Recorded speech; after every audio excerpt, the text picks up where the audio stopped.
¿Y cuántas veces hemos hablado y hemos escuchado hablar de la inequidad que hay desde hace varios años en torno a los subsidios al transporte urbano de pasajeros?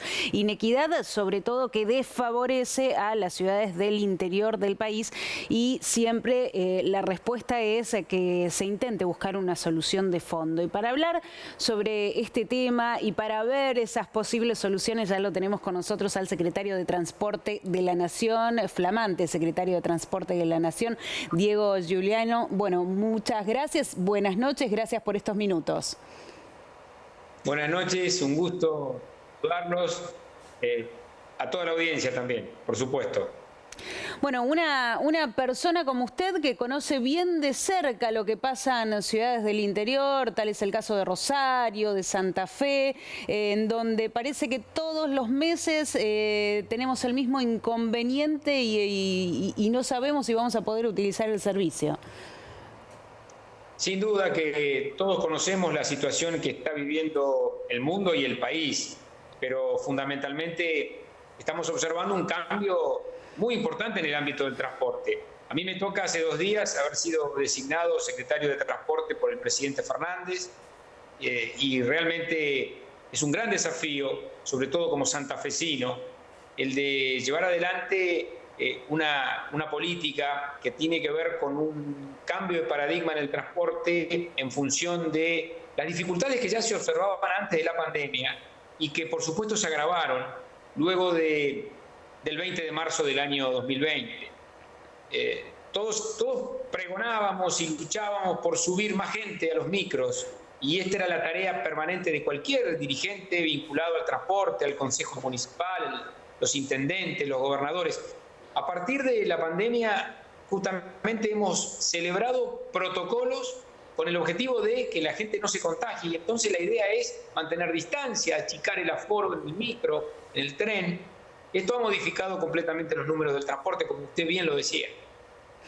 Bueno, y esto sin lugar a dudas que impactan, los empresarios dan cuenta de una notable disminución en el servicio y ahí quedan en medio los choferes que piden actualizar, por supuesto, sus salarios y los empresarios que no dan abasto, bueno, y una solución de fondo que es la que se busca que, bueno, podría llegar de la mano de una ampliación de los subsidios. ¿Qué es lo que pasa? ¿Por qué hay un abismo tan grande con las provincias del interior? Usted lo decía claramente. En el año 2017, en la Argentina se celebró un consenso fiscal que fue llevado adelante por el gobierno nacional anterior, por los gobernadores de provincia de aquel momento y por, en este caso, la Ciudad Autónoma de Buenos Aires. Allí prácticamente fueron eliminados los subsidios al transporte del interior del país. Las provincias recibieron en compensación aportes del Tesoro Nacional, fondos coparticipables. Y la relación fue, prácticamente eliminados porque es 98-2%. Así salimos en la línea de tiempo del año 2017.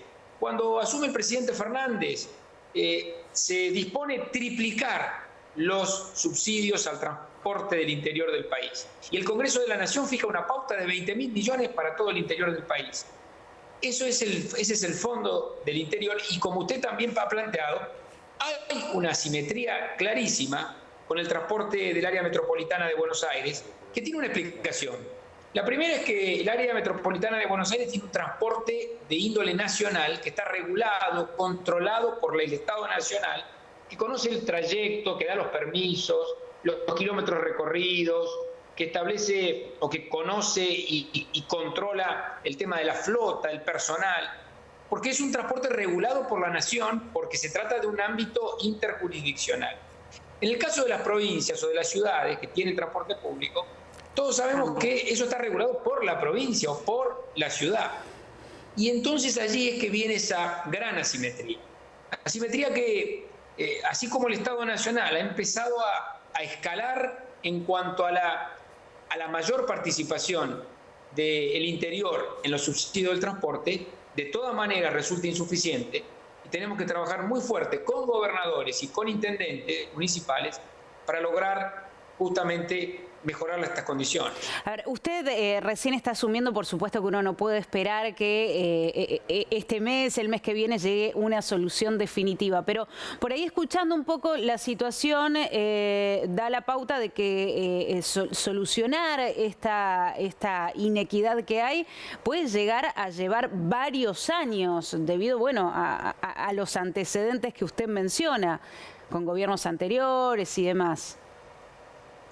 Esta es la historia de lo sucedido, este es el trayecto. Creo que todos podemos confirmarlo, todos podemos analizarlo, pero como bien se plantea, es de 2 a 98 era la diferencia, era un abismo.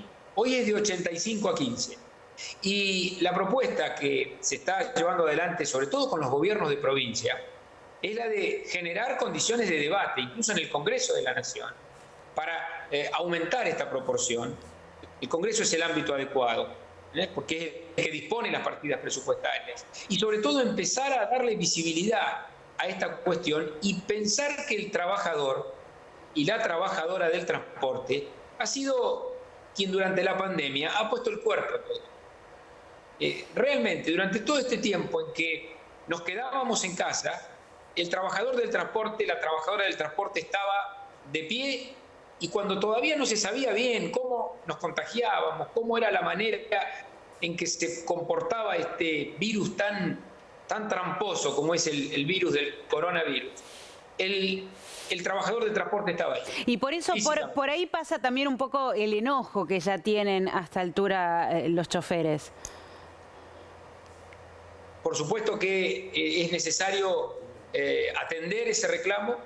El Estado Nacional, como yo le decía, está haciendo un aporte presupuestario establecido por el Congreso y es muy importante que todos ahora, en un esfuerzo compartido, por supuesto, y nosotros también, y nosotros fundamentalmente, yo tengo 2 días como secretario de Transporte de la Nación, estoy muy honrado con esa posición, sobre todo por ser un hombre del interior, pero es cierto que nosotros también tenemos que hacer el aporte que tengamos que hacer para ir resolviendo estos conflictos, estas asimetrías que son históricas, que como se plantean no se pueden resolver de un día para el otro, pero que sí hay que tener una tendencia distinta a la que hoy tenemos, a la que hoy teníamos desde la perspectiva histórica, ¿no?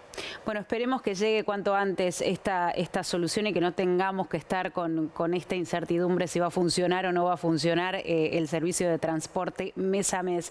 Ahora, otra realidad también muy complicada que tiene que ver con el transporte de larga distancia, hoy paralizado por cuestiones obvias. Por supuesto, el transporte de larga distancia ha sufrido una merma enorme. Estuvo mucho tiempo suspendido y cuando se restauró el servicio de larga distancia, que tiene un sentido social muy grande, porque no todos pueden tomar un auto particular, sino que se requiere fundamentalmente de transporte de larga distancia. Cuando se restauró con protocolos que establecieron aforos del 80% de ocupación, cuidados, y la verdad que esos cuidados fueron realizados. No hubo conocimiento del transporte de larga distancia, impacto de contagio registrado. Y esto tiene que ver con el cuidado que hicieron los empresarios, los controles que hizo la CNRT y fundamentalmente el control social. Ahora, el transporte de larga distancia también, y esto es inédito porque no había sucedido antes, hoy está teniendo una cooperación, un subsidio de parte del Estado Nacional, que mensualmente está también asistiendo al transporte de larga distancia en esta crisis enorme. Porque hay que sostenerlo, porque hay que permitir que llegue a la pospandemia, porque tiene un sentido social, porque hay muchísimas empresas, algunas verdaderas microempresas, otras un poco más grandes, por supuesto, que necesitan llegar a una posición distinta a la que hoy tenían. Así que no solamente que se ha planteado un subsidio mensual para la larga distancia, sino que también el ingreso al programa Repro 2 le permite que sus trabajadores puedan también tener asistencia del Estado. Una cosa que, si usted me lo decía hace 2 años atrás o 1 año y medio, era muy difícil de comprender, ¿no? Que el Estado se haga cargo de los salarios, ya no de lo público, sino también de los privados. Una porción tan importante como se ha hecho cargo el Estado argentino. Esto es un esfuerzo enorme de todos. Es claramente un esfuerzo enorme.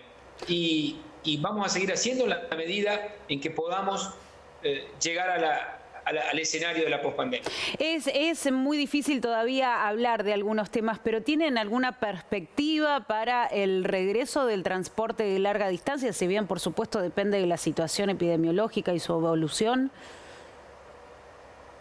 El transporte de larga distancia está, por supuesto, exclusivamente dedicado a los esenciales.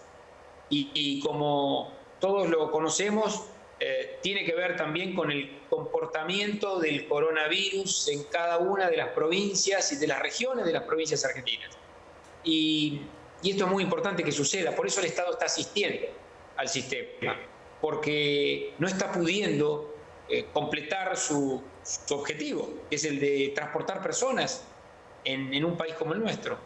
Por eso todavía no podemos afirmar algo que tiene que ver no tanto como el origen de la cuestión. El transporte no es el origen de la cuestión, sino la consecuencia. Claro. Cuando hay transporte, cuando hay actividad administrativa, cuando hay trabajo que no es presencial y que uno tiene que ir físicamente, cuando hay clases, cuando hay turismo, todas esas actividades están restringidas, algunas directamente suspendidas. Por lo tanto, el transporte recibe esa consecuencia y es necesario que el Estado esté cerca, en la medida de lo posible, acompañando este momento tan difícil del mundo y de nuestro país. Bueno, Juliano, le agradecemos muchísimo estos minutos y ojalá, bueno, la próxima comunicación sea para dar buenas noticias. Buenas noches. Buenas noches y un saludo para todos los santafesinos y las santafesinas. Muchas gracias.